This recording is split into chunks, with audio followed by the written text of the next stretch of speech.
Assalamualaikum warahmatullahi wabarakatuh. Hari ini kita akan belajar tentang indahnya saling menghargai dalam keragaman. Untuk memulai pembelajaran hari ini, mari kita berdoa bersama. Bismillahirrahmanirrahim. Raditu billahi robba wa bil islami dina wa bi muhammadin nabiyya wa rasula. Rabbi zidni ilman warzuqni fahman. Amin ya rabbal alamin. Profil pelajar Pancasila yang dimunculkan pada materi hari ini: yang pertama, beriman bertakwa kepada Tuhan Yang Maha Esa dan berakhlak mulia. 2. Mandiri. Dan yang ketiga, gotong royong. Capaian pembelajaran pada elemen akhlak ini bahwa kalian dapat memahami arti keragaman, lalu kalian bisa mengenal norma yang ada di lingkungan sekitar. Selanjutnya kalian bisa percaya diri ketika mengungkapkan pendapat, serta kalian memahami pentingnya musyawarah untuk mencapai kesepakatan dan pentingnya persatuan.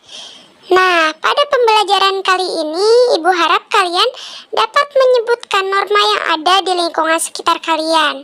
Selanjutnya, kalian bisa saling menghormati dan menghargai orang yang berbeda agama. Selanjutnya, kalian dapat memunculkan sikap toleransi dalam kehidupan sehari-hari. Coba lihat, ada gambar nih. Kira-kira gambar ini menjelaskan tentang apa ya? Nah, betul. Gambar ini menjelaskan tentang keragaman. Bisa kita lihat dari pakaian yang mereka pakai. Nah, apakah kalian pernah bertemu dengan orang yang berbeda suku dan bangsa? Oke, bertemu di mana? Nah, pasti kalian pernah bertemu ya, atau melihat baik di televisi atau di media sosial. Berbedanya dari hal apa, Bu? Banyak dan sangat terlihat ya. Dari postur tubuhnya, dari bahasa yang digunakan, terus dari karakter yang mereka munculkan. Wah, sangat berbeda ya. Terutama dari agama nih. Wah, sungguh terlihat ya. Ada yang Islam agamanya, ada yang Kristen, ada yang Buddha, dan lain sebagainya. Luar biasa Indonesia. Kurang lebih 200 juta jiwa penduduk Indonesia, terdiri dari banyak suku bangsa. Itulah Indonesia. Ada Sunda, ada Jawa, Aceh, Padang, Batak, dan banyak lagi yang lainnya. Janganlah saling menghina satu suku bangsa dengan lainnya, karena kita satu bangsa dan satu bahasa Indonesia. Bhinneka Tunggal Ika, lambang negara kita Indonesia. Walaupun bermacam-macam aliran, tetapi satu tujuan. Dari lagu Penduduk Indonesia karya Bang Haji Rhoma Irama, bahwa Indonesia ini memiliki banyak ragam suku bangsa. Hal ini menandakan akan banyaknya perbedaan yang terjadi. Tapi ingat, Bhinneka Tunggal Ika, berbeda-beda tetap satu. Perbedaan bukan menjadi alasan seseorang menjadi bermusuhan atau bertengkar. Namun dengan adanya perbedaan ini, perlu adanya sikap saling menghargai dan menghormati satu sama lain. Siap untuk saling menghargai dan menghormati satu sama lain? Siap, Masya Allah. Anak soleh dan solihah, di sini ada 4 gambar. Gambar yang pertama menjelaskan bahwa adanya Maria dan Nadia yang sedang belajar bersama. Lalu di gambar kedua ada ibundanya Maria datang dan berkata, "Ayo nak, ini dimakan dan diminum dulu, masih hangat nih." Dan akhirnya Maria dan Nadia pun meminum dan memakan makanan yang telah disediakan oleh mamahnya Maria. Selanjutnya di gambar keempat, setelah Nadia dan Maria melakukan belajar bersama, Nadia akan pulang. Ternyata cuacanya hujan. Dan akhirnya Maria meminjamkan payungnya kepada Nadia. Dan Nadia pun berterima kasih dan insya Allah akan dikembalikan di sekolah nanti. Nah, pertanyaannya, mengapa Maria dan ibunya berbuat baik kepada Nadia? Padahal mereka itu bukan orang Islam. Nah, sebab berbuat baik itu harus dilakukan kepada semua orang, tidak memandang agamanya apa, jabatannya apa, warna kulitnya gimana, dan lain sebagainya. Jadi, mari kita berbuat baik kepada siapapun dan dimanapun. Wah, Masya Allah, ada gambar lagi nih. Nah, kira-kira gambar ini menjelaskan tentang apa ya? Coba dijawab. Yaps, betul. Yaitu saling menghormati dalam menjalankan ibadah. Di dalam gambar terdapat dua orang anak.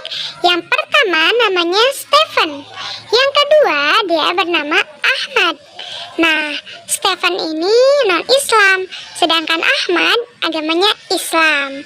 Nah, ketika itu azan sudah berkumandang. Lalu Ahmad berkata kepada Stephen, "Itu sudah azan, aku izin sholat dulu ya." Nah, ketika Stephen, "Ya, silahkan sholat dulu, aku nunggu di sini ya." Masya Allah, luar biasa nih. Ahmad dan Stephen ini bisa dijadikan contoh. Coba, apakah kalian memiliki sahabat yang berbeda agama di sini? Oke, ada yang punya dan ada yang tidak. Nah, apakah boleh memiliki sahabat yang berbeda agama? Sangat boleh. Yang terpenting, kita bisa saling menghargai apa yang menjadi pilihannya. Tidak memaksa sahabat kita untuk beribadah segimana yang kita lakukan. Pun sebaliknya gitu ya. Kita harus mempersilahkan mereka untuk beribadah sesuai dengan keyakinannya. Semangat! Yang dilarang oleh agama itu yang seperti apa? Yaitu ketika orang Islam mengikuti ibadah agama lain. Kenapa tidak boleh? Karena hal ini sudah berkaitan dengan keimanan atau keyakinan seseorang. Hal ini terdapat di dalam Quran surat Al-Kafirun. Bismillahirrahmanirrahim. Qul ya ayyuhal kafirun la a'budu ma ta'budun wala antum 'abiduna ma a'bud wala ana 'abidum ma 'abadtum wala antum 'abiduna ma a'bud lakum dinukum waliyadin.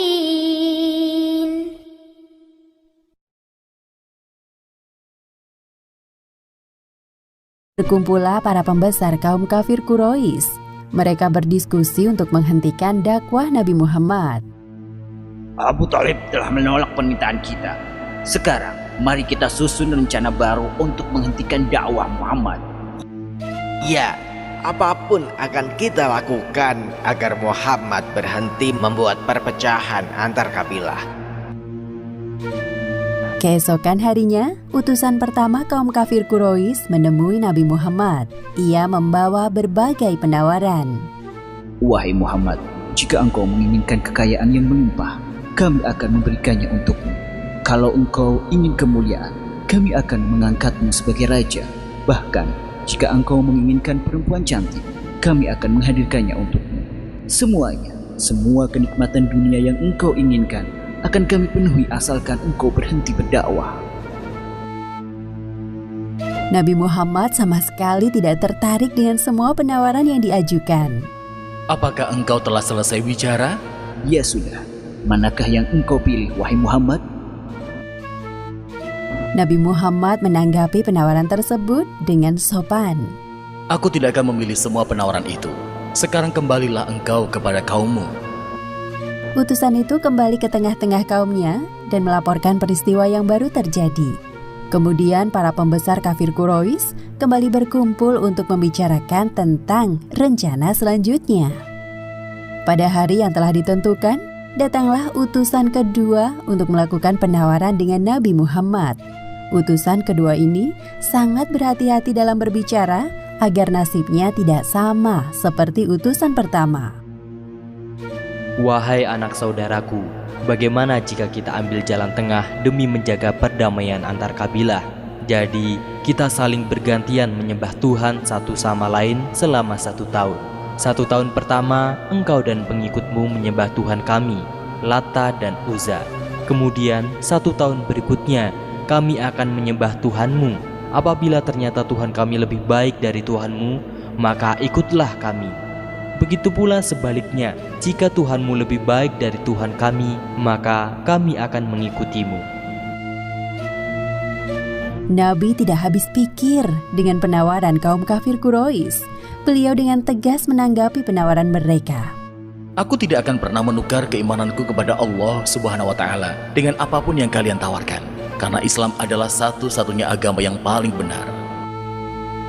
Mendengar kesungguhan ucapan Nabi Muhammad, akhirnya kaum kafir Quraisy tersadar bahwa tidak ada yang bisa menghalangi dakwah beliau kecuali kematian.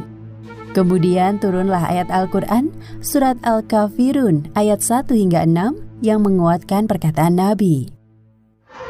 Thank you for watching. See you next time.